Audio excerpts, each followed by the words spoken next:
What's good, TMG fam? It's your boy Ellen. I'm back with another reaction. How y'all feel? Welcome back to the channel. Salute. Listen, man.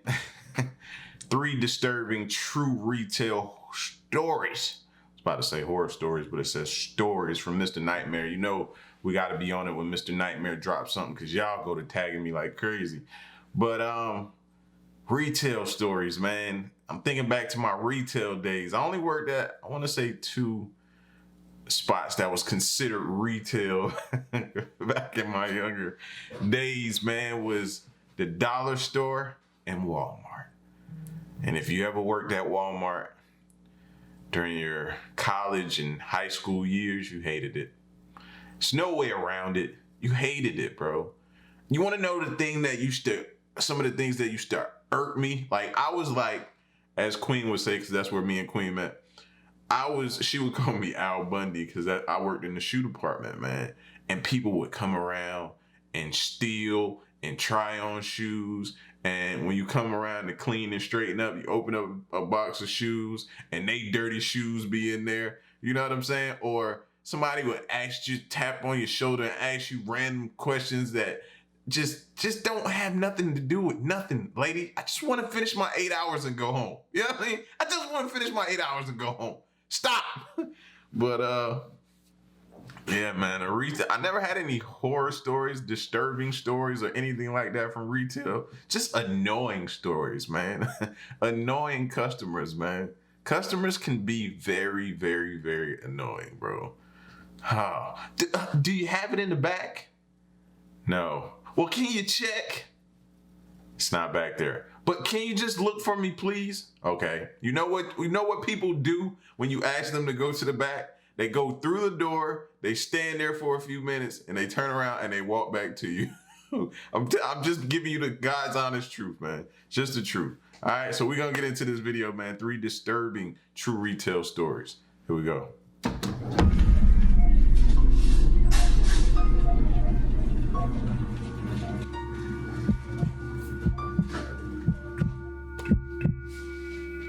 I work at a CVS open 24 hours a day. I've been working at this location for 3 years now, and I'm one of the higher-ups. I agreed to take on the overnight shifts because I believe it helps. 3 years in and you're a higher-up. Oh, I'm one of the higher-ups 3 years in. Okay, my bad, y'all. It's just... And I'm one of the higher-ups. I agreed to take on the overnight shifts because I believe it helps my chances of getting another promotion, and I like to be on my boss's good side. There would only be 1 employee working the 12 a.m. to 8 a.m. shift, as that's all that's really needed. Once the pharmacy opens at 9 a.m., that's when business usually picks up. The 2 employees before me left after I was set up. At my hours, so few customers come in that my job varies from cash register to simply stock working. The beeper at the front door that would go off would alert me when a customer would enter, so I'd know when to go back to the register and wait. A few hours into my shift, I went back to the register to check my phone, which I had charging, and I had a new voicemail from an unknown number. I pulled it up and listened. It was some weird voice on the other end that I couldn't tell belonged to a male or female, and I couldn't understand what they were saying. Like, the sound quality was terrible. The transcription was unavailable for that reason. Obviously, I just ignored it because everyone gets weird calls once in a while. As I continued doing stock work, my phone started to go off. I pulled out my phone and saw a bunch of texts from that number that just called. The first text said, "Call back when you can." The second one said, "I know you're at work, I'm coming to visit." The third one said, "What time are you working till?" I had no idea who this could be. I texted back, "Who the hell is this?" The typing bubble popped up for like 20 seconds, then it went away. They didn't respond to that. Okay, a little unnerving, yes, but I still had to go about my work. Eventually, I heard the ding by the front door, alerting me someone entered, so I went back to the register and waited. I didn't see anyone walking around though, and I waited there for quite a while actually. Eventually, I just decided, okay, that's enough waiting, and went back to stocking shelves. I'd say it was around 2 a.m., a couple hours into my shift. I got a new cart full of items from the back section, this time beauty products, the second aisle in the store. I brought the cart over there and noticed a woman in the corner of the next aisle over, the first aisle. I stepped into that aisle and looked down, asking if she needed any help. She was looking down at one of the products in the corner. She didn't acknowledge me. Didn't know if she heard me or not, but I just felt awkward, so I left her alone. I walked back to the register just to wait there for her to finish up, and then I started getting more texts from that number. I was basically getting spammed with random messages that made no sense, except one that said, "I'm here." So I said screw it and I called the number. I heard a ringing sound coming from inside the store, and my heart started beating twice as fast. I felt a heavy feeling in my throat. I canceled the call, and the ringing stopped. I brought myself to walk over to that last aisle again, where the ringing was coming from. That woman was still there in that corner. I yelled, "Joke's over, I'm calling the cops, whoever you are." I almost knew it had to be some girl I knew playing a prank on me. I went back around the counter because for some reason I felt safer there. I really didn't want to call the police though. Instead, I called my best friend, who picked up on the first try. I swear, bro, I swear, these jokers just get on my nerves, man. But I can kind of understand a little bit, because when you think people pulling a prank on you, you call your friends and be like, man, can y'all believe this, man? So he's still kind of not taking it seriously, but is taking it serious a little bit, but it still gets me the thought process, man. No, call the police, bro. You had the right thing. I'm calling the police. I'm not playing. Do that. I asked him to think of anyone we knew with brunette hair who had my number and would be playing a prank on me like this. He guessed a few names, but based on the body shape of that woman, it was none of them. My friend told me to just stop being a pussy since it was a girl. I told him, all right, whatever, and hung up the phone. I was about to suck it up and walk over there when I noticed her, peering half of her head from around the corner of the beauty aisle. Oh, She had to be kneeling down too because the shelf in that aisle is lower than the rest. how did he find a picture like that, bro? I wasn't expecting that. I thought he was just going back to the aisle, bro. How did he even find a picture like? This the nightmare be on this game. I like that. That's creepy as hell. She'd have had to go. Or I'd have had to go once. She could have had the whole cosmetics aisle and the store. She had to be kneeling down too because the shelf in that aisle is lower than the rest. The first thing I noticed was blood trickling down her cheeks. She was smiling and I heard her making these fucked up laughing sounds. It looked like she cut the skin on her cheeks right next to her lips. And this was when I realized she wasn't our age. She looked like she was anywhere from 30 to 40. I took one step closer and I recognized her. It was this lady with serious mental issues who had DM'd me with a fake account before. And as far as I knew, she was dangerous and was supposed to be in some psychiatric center. She must have gotten my number through my Instagram, which I have set as a public figure profile, which includes my phone number.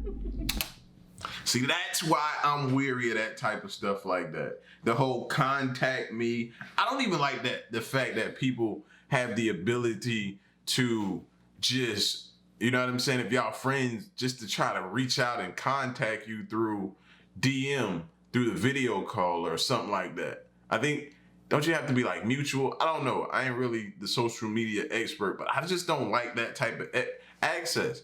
Even like on Facebook and the whole messenger thing, people can try to like just video call you or stuff like that. Like, fam, like,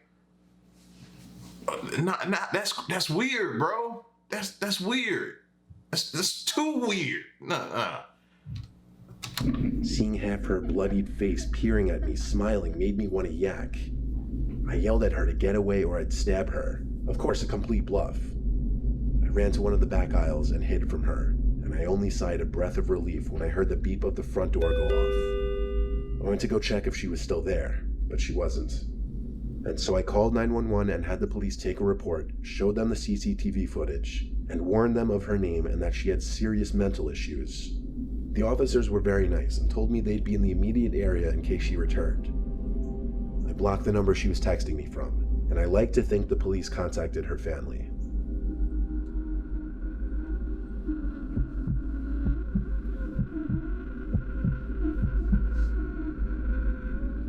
And see, man, some of them places, like when you leave at night, that's how people get the drop on you.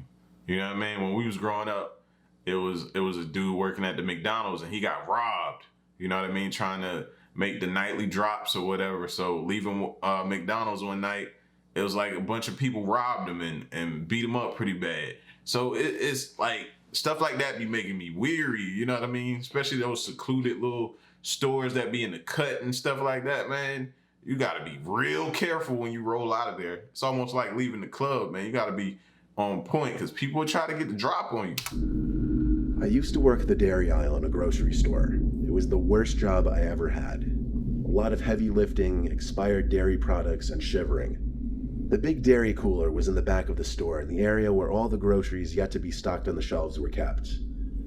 I would often just chill in the dairy cooler, no pun intended, because the supervisors on duty would never think to check on me in there. I'd bring a hoodie just so I wouldn't get cold. Anyway, one night I was working till 10 p.m. The store got quiet past 9. However, Mr. Senko, the supervisor who was a pain in the ass, was on duty. So after stocking the milk cartons one more time for the night, I brought everything to the back area again. On my way back to the dairy cooler to just hide and chill in there, I saw very briefly, for like half a second, the face of someone through the glass of the cooler door. But they either just ducked down or faded away out of my view. Who was in there? I went through the doors to see, and got hit with that blast of cold air and the loud sound of the giant refrigerator blowing cold air into the room. Boxes, pallets, and crates of milk everywhere, but no immediate sight of anyone. There were many places to hide behind the giant piles of boxes, but no one was in there. So I did my usual. I sat on an empty milk crate hidden behind a big pile of boxes. Then suddenly the lights in the cooler turned off, and it went almost pitch dark, besides the light from outside the cooler coming in through the glass of the door. I had a mini freakout because I thought Mr. Senko knew I was in here and was basically signaling for me to come out. I stood up and came out from around the boxes, and then I froze. Something was blocking partial view of the two cooler doors. There was a silhouette of a really tall person right in front of me. It couldn't be Mr. Senko, he was kind of short. The figure right in front of me had to be a foot taller than me. Suddenly, the light flickered back on, and the figure I thought I saw right in front of me was no longer there. I nervously walked around where I thought I saw something standing. I even waved my hand through the air in that spot. I somehow felt like I wasn't alone in there, and so I burst through the doors and shut the dairy cooler light. I peeked inside now with the light off, but that figure I saw in there just a moment ago was still gone. I threw my apron off and clocked out early. I didn't care if Mr. Senko would be mad. I just needed to get out of there. That was the one paranormal thing to ever happen in my life.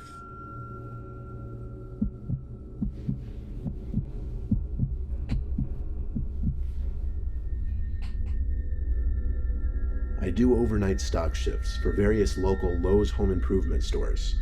All I do is work whichever specific location needs me for the night, usually dependent on which location is having the most business. My job is to unload trucks, operate forklifts in the back section and throughout the store, and do night stock work. The trucker on duty that night was Paul, the only other guy with me that night. Once we successfully unloaded the truck, he helped me sort them in the back room before going off to do another pickup with the truck. So I was left alone to continue work as normal, nothing I wasn't used to. I'd scan the new shipments to take inventory, then I'd bring the items out to the floor and stock shelves with the new items. That's exactly what I was doing, going back and forth from the back warehouse section to the main floor, stocking shelves, sometimes using the forklift. I was scanning items with the inventory gun towards the back section of the warehouse when a loud crash scared the living shit out of me, to the point that I jumped and turned around mid-air. It was a big box that had fallen off a large pile of pallets full of unopened packages. The box's contents didn't spill out, the box was still intact. So I went to get the forklift to lift the packages back up onto the pallet. It was at this point I smelt a funky odor, but it wasn't the most uncommon thing ever in the warehouse. So I continued my work. At some point later that night, I turned the corner into the paint aisle and saw someone walking all the way down at the other side. They were dressed in dark clothes. No one else was supposed to be in the store, and they weren't wearing work clothes. So I shouted, "Hey." They turned around, and when they saw me, they took off running down an intersecting aisle. Naturally, I yelled again and started chasing after him. Of course, when I got to the intersecting aisle, he was nowhere to be seen. He could have been in any aisle by then. Still, I did one quick jog down the middle aisle to look through all the intersecting aisles, but I didn't see anyone. I called anyone who I thought could have possibly been on duty, but nobody even picked up. I was at a loss for who that could be. I had to assume it was an intruder. I returned to the warehouse, and as I walked through the doors, I heard another crash from the back section of the warehouse. I ran in that direction and discovered something had fallen from the same pile of pallets and boxes. That was it. I had to run and grab a ladder to go climb up the stack of boxes. When I got to the top, Somebody living in there. Either somebody living in there or he trying to rob it, that particular spot, but he might be done like living in there. I realized there was a perimeter, or wall rather, of packages and boxes surrounding one big hole. In this hole, there was a homeless-looking man dressed in all black. I told you. I knew it. I told you, bro. To be honest, that probably happens a lot, fam. You know what I'm saying? People try to duck off in warehouses and different places like that, find them a spot where they think nobody will be.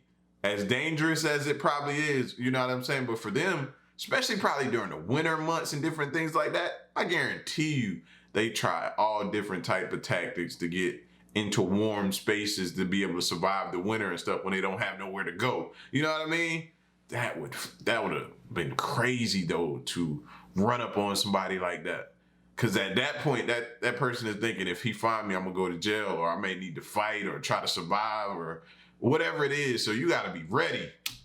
The same man I had just seen. This was where the odor from earlier was coming from. He looked at me, and I looked back at him, speechless. I didn't know what to say. He got up and seemed as though he were coming to lunge at me. I quickly stepped down the ladder low enough to where I could jump off. Then I ran down the aisle of the warehouse and stopped. I got on the phone with the police, and a couple officers showed up 15 minutes later. Of course, the little secret home that man had made between boxes was empty now. He evacuated with all of his stuff. Camera footage later revealed that man had been staying in that little secret spot he created for a whole week. No one really checks the camera footage unless there's a reason to. That's how he got away with it unnoticed for so long. I'm saying, bro, I knew that probably had to be the case. You know what I'm saying?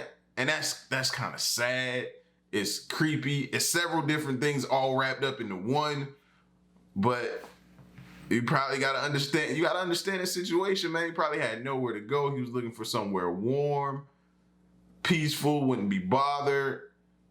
And he probably didn't mean no harm. But it's still creepy, because like he said, Buddy probably was like, oh, and then was gonna lunge at him because he was probably trying to, you know what I'm saying, protect himself. He probably didn't want to go to jail or deal with the situation, period. You know what I mean? So, man, that's crazy though. Listen, man, retail stores, thank God, because I done worked in a warehouse and the distribution centers. I worked in several of them, bro.